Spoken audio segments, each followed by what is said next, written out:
New Age movement is a convergence of a lot of other movements. And here are some timelines that give you historical context.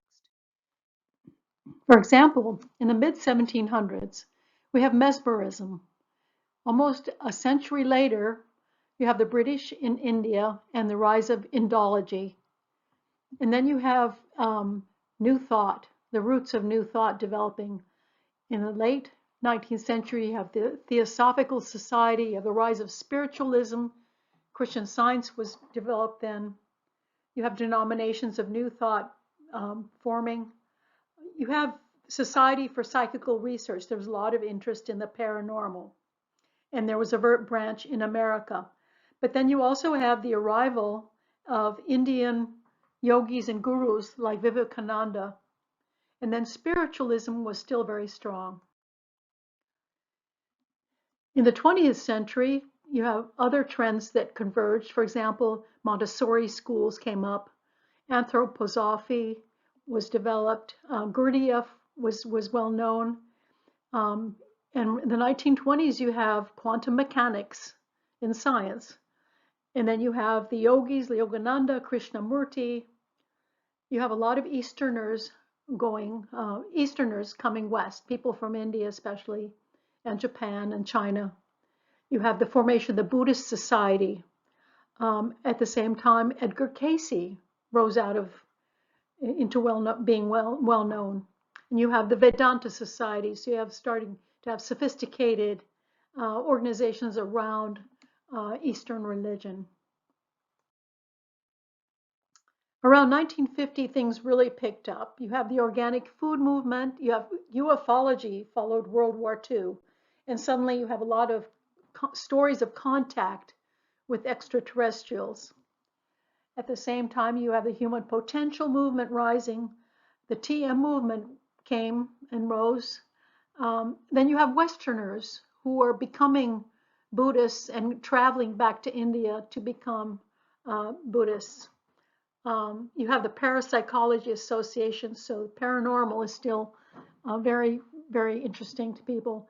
And then you have, after 1959, the Tibetans who fled Tibet with the Chinese occupation, and suddenly they were pushed out into the world, all over the world. And then in 1960, you had the more like Esalen Institute. Suddenly you have the rise of channeling and psychics and astrologers who are prominent people, and there are books written about them. You have the discovery or the exploration of auras.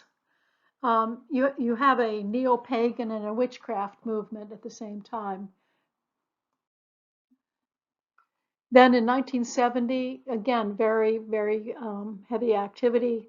You have the reincarnation, discoveries about reincarnation, the hypnosis conducted to do regression therapy, discovering past lives. You have EST training. You have the Findhorn organization. You have the Foundation for Shamanic Studies.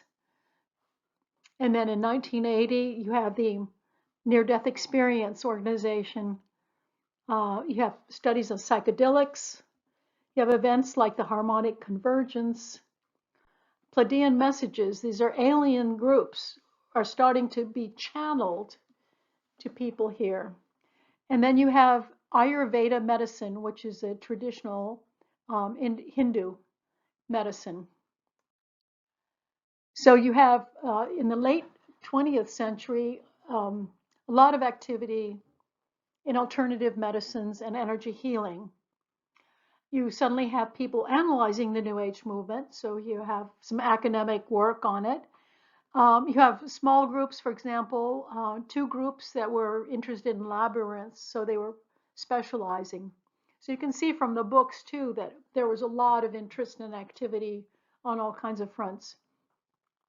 And then at the turn of the century, you have increasing Ayurvedic medicine strength. You have a science of subtle energy. You have a lot of scientific experiments of the paranormal. And then you have the University for Integrative Medicine. You have alternative medicine being incorporated and studied. And then almost contemporaneously, the Ancient Aliens show suddenly made UFOs and aliens more prominent in an entertaining way. And then you have a lot of YouTube channels. So now you can, thanks to the internet, be exposed to psychic readings, to spiritualism, to reincarnation stories, near-death experiences, and videos like this one.